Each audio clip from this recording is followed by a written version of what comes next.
سب سے زیادہ انسان اپنے لیے جو دعا کرنا چاہتا ہے رزق کے لیے، جی، اور اتنی سادہ سی دعائیں ہیں رزق کے حصول کے لیے، جیسے قرآن حکیم میں آتا ہے وَارْزُقْنَا جی، وَأَنْتَ خَيْرُ الرَّازِقِينَ، آپ ہمیں رزق عطا کر دیجئے اور آپ بہترین رزق عطا کرنے والے۔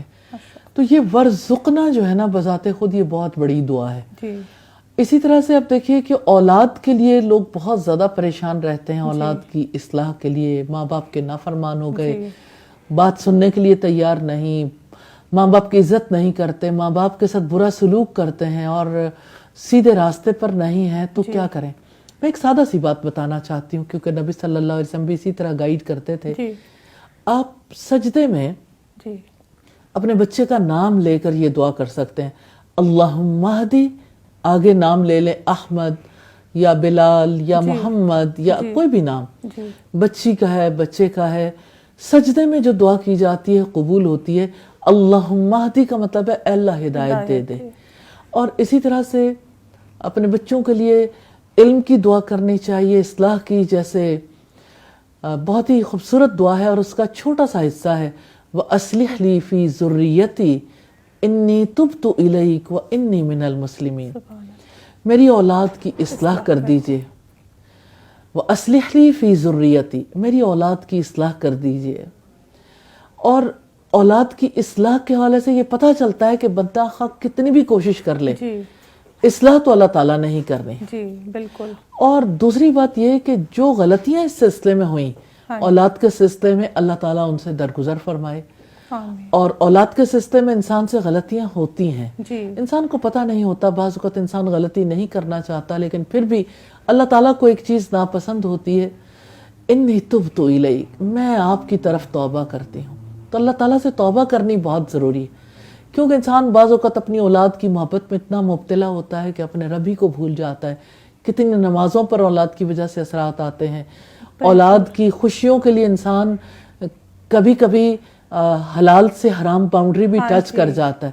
اولاد کے وقت اور اولاد کی صلاحیتوں کے مطابق جس طرح سے اولاد کو اپنے رب کا بنانا ہے، اس کی بجائے دنیا کا بنا بیٹھتے ہیں۔ تو اللہ تعالیٰ سے توبہ کرنی بہت ضروری ہے، اور یہ ریئلائز کروانا کہ میں مسلمانوں میں سے ہوں، کہ میں فرما برداروں میں سے، میری اولاد کی آپ اصلاح کر دیجئے۔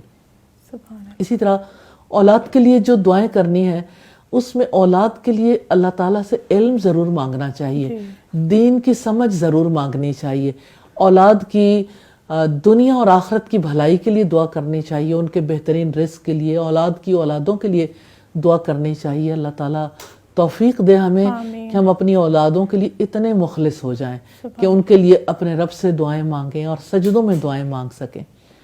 اسی طرح سے کتنی زیادہ ضرورت ہے اس بات کی کہ انسان اپنے اعمال کی قبولیت کے لیے دعائیں مانگے، اور پھر اپنے والدین کے لیے دعا مانگے، جیسے رب ارحمہما کما ربیانی صغیرا، اے میرے رب ان دونوں پر اپنا رحم فرما دینا جیسے انہوں نے بچپن میں مجھے پالا تھا، محبت کے ساتھ، شفقت کے ساتھ۔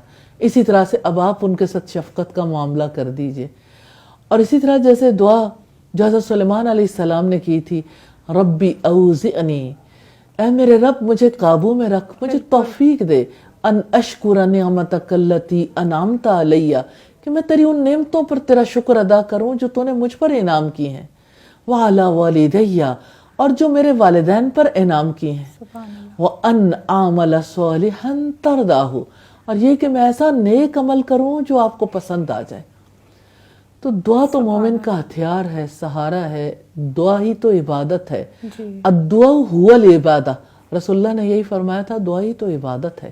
تو دعا بہت بڑی عبادت ہے، دعا بہت بڑا ہتھیار ہے، دعا ہی سے بندے کو توفیق ملتی ہے۔ اللہ تعالی ہمیں دعاؤں بھری زندگی نصیب کر دے۔